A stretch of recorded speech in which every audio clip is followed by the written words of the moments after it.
दांतों से औरत की पहचान। जिस औरत के दांत लंबे हों वो खुशकिस्मत होती है। जिस औरत के दांतों में फासला हो वो दौलतमंद होती है। जिस औरत के दांत छोटे हों वो बहुत ज़हीन होती है। जिस औरत के दांत थोड़े मिले हों उसके पास दौलत कम होती है।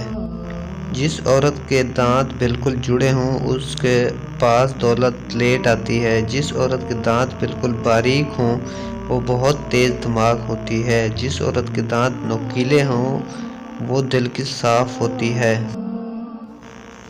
झूठा प्यार करने वाले मर्द की पहचान बस इतनी सी होती है कि वो आपको बड़े बड़े ख्वाब दिखाता है।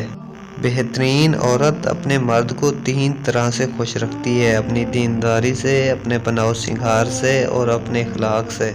औरत की 2 ऐसी हरकतें जिससे वो मर्द की रग रग में समा जाती है: तैयार होकर रहना और अच्छा खाना बनाना।